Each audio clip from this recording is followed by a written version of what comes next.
All right, as we heard from Breyer there, part of the truce between Israel and Hamas includes allowing more aid convoys to get into Gaza. The UN says it has been able to scale up the delivery of food, water, and medicine to its largest volumes since last month. It also says it was able to deliver more than 120,000 liters of fuel, which hospitals in the region say is essential to stay operating. Dr. Ghassan Abu Sitta is a British-Palestinian surgeon who had been working in Gaza in the weeks after the October 7th attack. We've been keeping in touch with him largely through voice notes from Gaza as communications lines came in and out over the past 7 weeks. Last week, Dr. Abu Sitta made the decision to leave Gaza, and he joins us now from London to share his first-hand account of the humanitarian situation unfolding in Gaza. Doctor, it's good to speak with you again. Thank you. It's good to see you. I believe the last time we spoke was over a very shaky video call. You were in Al-Shifa Hospital trying to provide care under very difficult circumstances, but now you're home. I wonder how it feels to be away from the war and back with your family in London. It's still taking time to kind of settle back in, and you're just overwhelmed with emotions of guilt. My patients are still there. Many of them I wasn't able to fully treat. Others, we couldn't get into the operating room.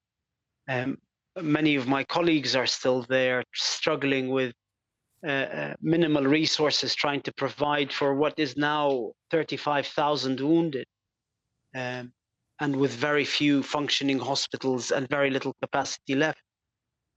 So your mind always goes back to that place and to those faces that you left behind.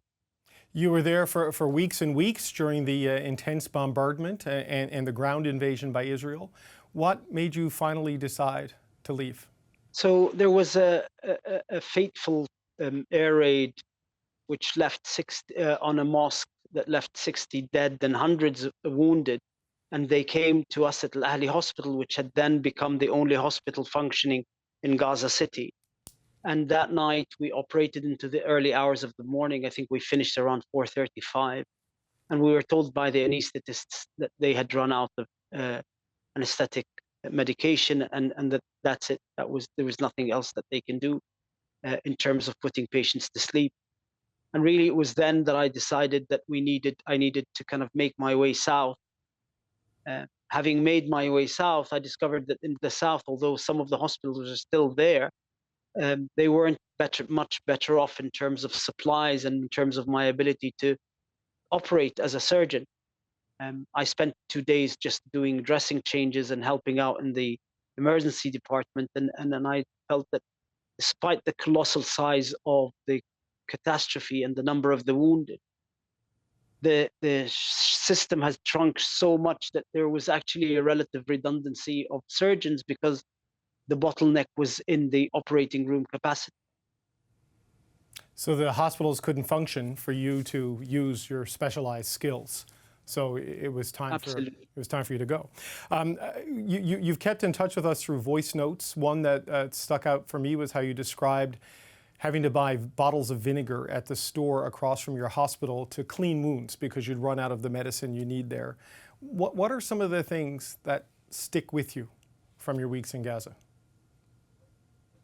Really, the most painful parts were towards the end as we ran out of morphine and we ran out of ketamine, and we were having to perform really painful procedures on the wounded, some of whom were kids, without any anesthetic or analgesic. But we were having to do that because these wounds were beginning to get infected and threatening the lives of these kids. And it was a 9-year-old girl who I had to scrub both legs and that were badly injured because her temperature had started to go up and she was showing signs of sepsis, and there were stains of pus on the dressings. And I spoke to her dad and just said that, I didn't have any ketamine, I didn't have any morphine, and it was going to be excruciatingly painful. But unless I was able to clean these wounds, at least to buy her a few days, she would be septic by the end of the day. And she was screaming, and it was just probably one of the most heartbreaking things I've ever had to do.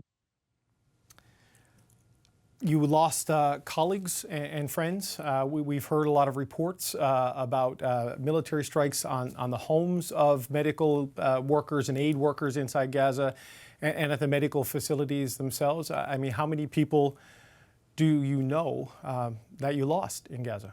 So Dr. Midhat Saidam, who's a colleague that I had worked with in the 2014 war and a plastic surgeon, he was killed with all of his family, his siblings and their kids when his house was bombed. After I'd left, I discovered that one of the nurses at Shifa's burns unit, a lovely, lovely man, who was always smiling and always welcoming, was killed in the days after I'd left with his brother. And towards the beginning of the war, a colleague that I'd never met, but we were working on a research project together before the war, and he had been killed, and I ended up having to operate on the two surviving children that he had, and that was extremely difficult because I'd met their dad on Zoom, and their mother and their father had been killed, and they were the only survivors, and they were both wounded, and I just didn't have the heart to tell them that I knew their dad.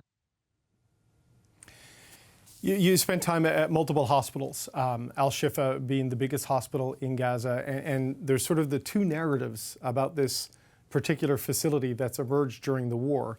You and other medical workers there dealing with an overwhelming load of patients and dwindling medical supplies. And then there's Israel's assertion that this is essentially a command and control hub for Hamas, and in the last couple of weeks, they've released videos showing what they say are Hamas gunmen bringing patients in there in the hours after the October 7th raid, and showing the tunnel system that is apparently underneath that hospital. Did you see any evidence of Hamas presence when you were there, Doctor? Did you know about these tunnels? Was it a thing that was known and accepted and visible to you?